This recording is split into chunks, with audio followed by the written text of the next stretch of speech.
शहाबुद्दीन रजवी बरेलवी साहब, तुरंत आ रहा हूं, प्लीज, दो मेहमान और हैं। रजवी साहब, आपने कहा दिल्ली में मुसलमानों ने समझदारी दिखाई, बीजेपी को वोट देके समझदारी दिखाई। देखिए, हिंदुस्तान में मुसलमान आजाद है और ये आजाद भारत है। हाँ। आजाद भारत में आजाद मुसलमान को कुल इख्तियार है, जिस पार्टी में चाहे वो वोट दे। हाँ। रह गई दिल्ली के इलेक्शन की बात, दिल्ली में 22 विधानसभाएं ऐसी हैं जहां मुसलमान असरअंदाज है। हाँ। और 12 विधानसभाएं ऐसी हैं जहां पर मुसलमानों की अक्सरियती तादाद है। तो वहां पर अभी जब शाहीन बाग में धरना लगा सीए एनआरसी के मामले को लेकर के, अरविंद केजरीवाल ने वहां मुसलमानों के साथ में कोई भी हमदर्दी का इजहार नहीं किया। ऐसे ही और दूसरे मामलात हुए दिल्ली में, तो इसलिए मुसलमानों ने वहां पर चेंज करने की बात की, तब्दील करने की बात की। जैसा कि आप देखते होंगे कि भारत के दूसरी रियासतों में जो एक ट्रेड है मुसलमानों का कि बीजेपी को हराने के लिए हम किसी को भी वोट दे देंगे। हाँ। तो बीजेपी को हराने का ट्रेड जो था दिल्ली में मुसलमानों ने खत्म कर दिया। और ये कि ये ट्रेड खत्म ये किया कि हम सबको वोट देंगे, तमाम पॉलिटिकल पार्टियां बराबर हैं, कोई कम है कोई ज्यादा है या नहीं, जो कोई किसी को डराता है या किसी को धमकाता है, ये सब कुछ नहीं चलेगा। हम मुसलमानों ने कांग्रेस को भी वोट दिया, आम आदमी पार्टी को दिया और बीजेपी को भी वोट दिया। सौरभ दुबे जी, ये ध्वस्त हो गया मामला। जो डर दिखाया जाता था राजनीतिक दलों की तरफ से, साजिद रशीदी जी और रिजवी साहब की बात सुन के लग रहा है कि ये अब नहीं चलने वाला। अब ये डर दिखाने का काम बिल्कुल नहीं चलेगा। हाँ। और विकास के नाम पे, तरक्की के नाम पे, डेवलपमेंट के नाम पे वोट मुसलमान देगा। ठीक है, हाँ बताइए सौरभ दुबे जी। ठीक है रजवी साहब। हाँ सौरभ दुबे, देखिए, जंतर मंतर से शुरू हुई झाड़ू जवाब को दिल्ली की जनता ने छू मंतर कर दिया है। दिल्ली के चुनाव परिणाम के बाद मौसम बदला है, मौसम से मिजाज बदला है और मिजाज के बाद मुसलमान भी बदला है। देखिए, मुसलमान को ये सच्चाई पता चल गई है कि जो अपीजमेंट करने वाले लोग थे उन पार्टी के लोगों को नकार दिया मुसलमानों ने, और जो सशक्तिकरण, जो इंपावरमेंट करने वाली पार्टियां, क्योंकि लगातार इस बात को देखा गया है कि मुसलमानों ने इस बात को स्वीकार किया है कि मोदी जी के द्वारा, जो सरकार के द्वारा दिया गया मकान है वो मुसलमानों को मिला है। जो स्कूलों में जो व्यवस्था थी, अस्पतालों के अंदर जो है तमाम तरह की योजनाएं थी, उसका लाभ नहीं। तो ओवैसी साहब क्यों नहीं मानते इस बात को? ओवैसी साहब तो नहीं मानते। देखिए, ओवैसी साहब मुसलमानों के तुष्टीकरण के आधार पर जिस प्रकार से राजनीति करते हैं, उससे मुसलमान जो है उनको पहचान गया है। दानिश कुरैशी जैसे लोगों की व्यक्तिगत मजबूरी हो सकती है। क्यों?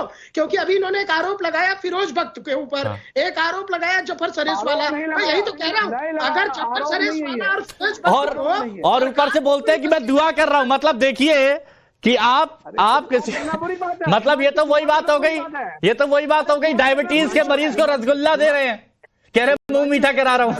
देखिए मंशू भाई, अगर मनु यूनिवर्सिटी का चांसलर बनाया जाता है तो इनको आपत्ति है।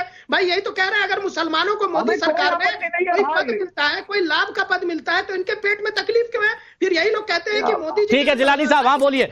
जिलानी साहब और दानिश जी को लाइए। हाँ बोलिए जिलानी साहब। सौरभ भाई, देखिए इन्होंने क्या दिमाग कितना इनका नीचे जा चुका है कि इनका विकास का पैमाना एक वाइस चांसलर और एक कहीं निगम का चेयरमैन यहीं तक रुका हुआ है। और यही मुसलमानों के साथ इन्होंने हर मोहल्ले में ओवैसी ने खेल खेला, उसके दिमाग में इतना जहर बो दिया।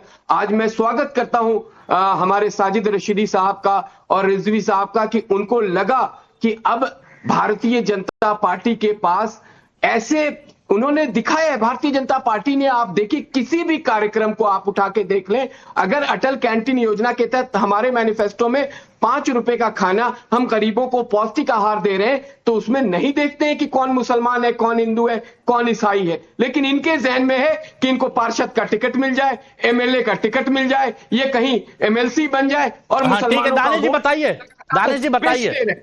ये जो बेचने का खेल है ना, अब खत्म हो गया। अपने जहन को बड़ा करिए।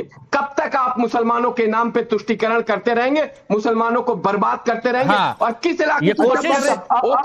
ठीक है, हाँ बोलिए, जवाब लीजिए। नाली के शिविर के ढक्कन खुले तो विधायक निकम्मा है आपका। अगर बल्ली महाराज में मंत्री था, वहां की गलियों के हालात खराब है 10 साल से, तो वहां का ठीक है बोलिए दानिश कुरैशी जी, जिलानी साहब रुकिए। हाँ बोलिए दानिश जी, दानिश कुरैशी। देखिए हमने एक टर्म में तीन चीफ मिनिस्टर भी भारतीय जनता पार्टी के देखे हैं, और सीवर की बात कर रहे हैं तो आप अपना कुछ नहीं पुराना देखा रिकॉर्ड जो है क्या नहीं देखा हमने, काम करते हैं, हम इंसाफ की बात करते हैं, आप लालच देते हैं मुसलमानों को, आपको एमएलसी का टिकट चाहिए, पार्षद का टिकट चाहिए, ये विकास का पैमाना है। मुसलमानों को जब तक आप इस जकड़न में जकड़ के रखिएगा, मुसलमान कभी ऊपर नहीं जाएगा। लेकिन अब वो शिकंजा कहाँ रह गया है? वो जकड़न तो टूट गई ना, जकड़न टूट गई। अच्छा रुकिए, जिलानी साहब बोलने दीजिए, उनकी भी बात सुनिए जरा, वो कहना क्या चाह रहे हैं। नहीं वो उनके पास बोलने के लिए कुछ है नहीं। अरे नहीं, बहुत कुछ है, दानिश जी बहुत अच्छा बोलते हैं, बोलिए। बताइए पद्मश्री कौन देता था? पद्मश्री आज हमारी सरकार देती है। पद्म विभूषण कौन देता है? हमारी सरकार देती है। ठीक है, बताइए दानिश जी, वोट बैंक भी। हाँ बताइए। देखिए, अब सबसे पहली बात मैं आपको बताऊं, अब सुनने का मापदा रखिएगा, जब आप बोलते हैं तो सुनने का नहीं, लेकिन थोड़ा बड़ा दिमाग रख के बात करिएगा। पहले बोलने दीजिए। हाँ देखिए, अब मैं तो ये कह रहा हूँ कि आप पैरामीटर मुझे मत बताइए, हमको तो पता ही है। आप पैरामीटर में ही जकड़ के रखना चाहते हैं, इसलिए बताना पड़ेगा। हमने गलियों में बताया, मुसलमानों ने हमको रिजेक्ट कर दिया। हैदराबाद से आके ओवैसी जो झगड़ा करना चाहता था, कश्मीर के नाम पे राजनीति करने वाले साहब सिंह शर्मा, क्या हुआ जाकर 370 में किसी को बताया? तमाचा मारा है दिल्ली के मुसलमानों ने। आप तक जिलानी, सुनिए मेरी बात, मैं आपसे कोई सुनने की जरूरत नहीं, आप मुझे नहीं सुनाएंगे। अभी इतना बड़ा कद नहीं है कि आप यहाँ से जिलानी को सुनाएंगे। अरे सुनिए, आपका इतना बड़ा कद नहीं है। अरे आपकी क्या तुम्हारी कोई हैसियत नहीं है कि तुम मुझे सुनाओगे।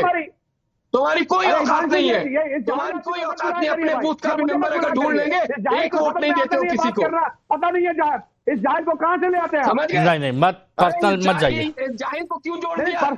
मत जोड़िए। देखिए, मैं इसीलिए कह रहा हूँ कि जब कोई एक बोल रहा है तो बोलने दीजिए, दोनों को डाउन कीजिए। रशीदी साहब, साजिद रशीदी साहब बोल रहे हैं कुछ जी। हिमांशु भाई, देखिए मैं फिर एक बात कहना चाहता हूं। अभी दानिश भाई ने बहुत सारे एतराजात और बहुत सारे इल्जाम लगाए मेरे ऊपर।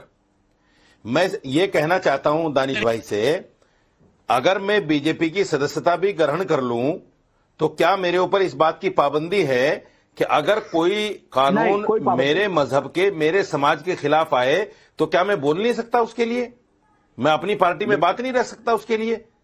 ऐसी कोई पाबंदी है क्या बीजेपी में? नहीं, आप बिल्कुल नहीं बोल सकते? चाहे मुसलमानों को मार दिया जाए, काट दिया जाए, भगा दिया जाए, आप नहीं बोलोगे? ऐसी तो कोई पाबंदी है नहीं। ये भी जमहूरी पार्टी है, ये भी संविधान से चलने वाली पार्टी है। अगर मेरे समाज के खिलाफ कोई बात होगी, अगर मेरे मजहब के खिलाफ कोई बात होगी तो मैं बोलूंगा। मेरी जुबान पर पाबंदी थोड़ी, ताला थोड़े लग गया है। अगर मैं सदस्यता भी ग्रहण कर लूं तब भी बोलूंगा। अभी तक मैंने सदस्यता ग्रहण नहीं की है। अच्छा सही बताइएगा, विचार कुछ है क्या ऐसा? आपने 2 बार बोला ये, विचार कुछ ऐसा है क्या? इल्जाम लगने शुरू हो गए।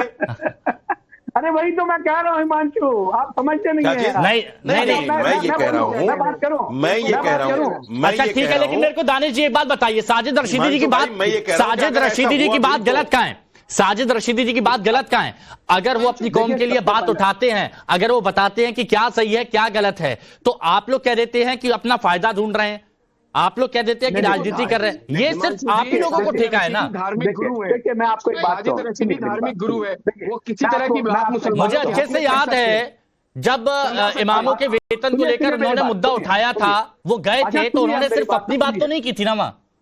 अच्छा सुनिए, मैं वही तो कह रहा हूँ ना हिमांशु, यही तो मैं कह रहा हूँ। देखिए, सबसे पहले तो पैनल में बैठे तमाम लोग, खुद हिमांशु साहब, आप, मौलाना साजिद रशीदी साहब और साबुद्दीन रिजवी साहब, ये सुन लीजिए, मैं आपके ऊपर व्यक्तिगत कोई आरोप नहीं लगा रहा हूं।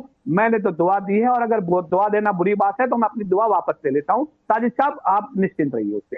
लेकिन सवाल ये है कि आपने, मैं भी आपके लिए दुआ करता हूं कि जल्दी से जल्दी बैरिस्टर असदुद्दीन अवैसी साहब आपको कहीं ना कहीं एमएलए का टिकट देंगे, एमपी का टिकट देंगे। अच्छा नहीं, अच्छा एक मिनट, टिकट देंगे, लेकिन जमानत तो तब तो नहीं होगी। ये दुआ कबूल नहीं होगी, क्योंकि दानिश कुरैशी, सुनिए दानिश कुरैशी, क्यों नहीं होगी? दानिश कुरैशी, सुन लीजिए क्यों नहीं होगी। अरे सुनिए तो, मैं आपसे कहूं, दानिश कुरैशी गुजरात में 2002 के दंगों के बाद से मुसलसल काम करता आया है। बैरिस्टर असदुद्दीन ओवैसी साहब की पार्टी 2020 में आई है। सुनिए, 2020 में आई है। तो सवाल आके ये खड़ा है कि हम अपना काम ईमानदारी से थोड़ा या ज्यादा जितना भी कर सकते हैं हम करते आए हैं, और टिकट हमारा मकसद कभी भी नहीं है। सवाल ये कि बैरिस्टर सदरुद्दीन एमएलए बन के और अच्छा कर सकते हो, एमपी बन के और अच्छा कर सकते हो। बैरिस्टर सदरुद्दीन ओवैसी साहब की बेहतरीन जो चीजें मुझे नजर आती है, एमएलए और एमपी बन के ज्यादा अच्छा कर सकते हो ना।